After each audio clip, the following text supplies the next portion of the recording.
You're saying a while ago you've done some criminal work. Can you tell me a little about that? What sort of... Oh, I didn't do much, but I taught criminal law, criminal procedures and courses. I did some,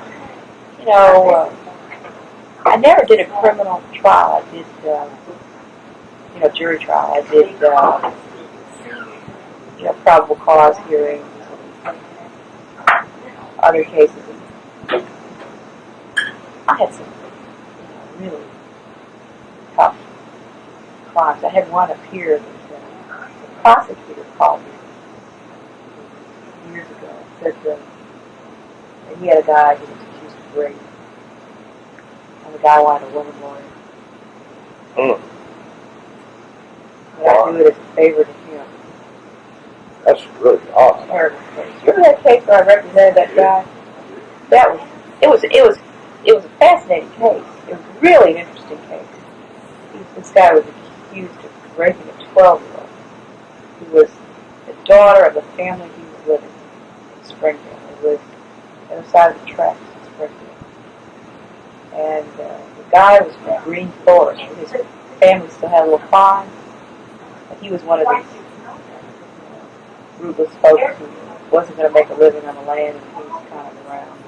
Ended up in Springfield looking the place over there. Of course, he claimed that he didn't. All this stuff. He took a lie detector test. I had to take a polygraph, which he passed, which forever destroyed my faith in polygraphs. But what was sad about it was that the prosecutors had evidence, among which was his underwear. His what? His underwear, which was bloody. Sent it down to the crime lab for those efforts to reform the crime lab. Crime lab took a pair of underpants, neatly cut out the part that they were going to test, tested it, came back with the result of what kind of blood it was, and what was mixed in with it. Then sent the pants back with the hole in it as evidence. So I got an order to see the evidence, and the prosecutor didn't want me to see the evidence. I had to go to Moffitt Cummings to convince Moffitt that, yes, indeed, I had a right to see the evidence before it was presented. So they presented these underpants with a hole in it.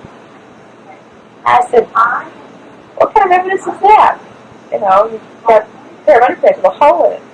Of course, the crime lab had thrown away the piece that they cut out. It was really awful. I plea bargained it down because they didn't have any. It turned out they didn't have any evidence. But I happened to be going to New York, and I took the underpants with me. I got special court orders, and I went to Brooklyn, where this man, whose name I now cannot remember, who had shared in the Nobel Prize for his work on the RH factor, and was one of the real premier investigators in the field of blood. He had retired from Sloan Kettering or someplace up there. He still lived in the same house where his father had been born, and now he had a huge fence around it. He was sort of in this bombed-out section of Brooklyn. And he had taken a real interest in forensic work. And so he would analyze bloodstains if he got interested in a case. And so the story from the grapevine was if you could get him interested in the case, then, you had the foremost expert in the world willing to testify, assuming that it came out the way you wanted it to come out. So I wrote him and got an appointment to see him, and took a taxi over this section of Brooklyn I'd never heard of, never seen before. Got through the gates, got into his office, and he had a basement just absolutely packed with detective magazines and things like that.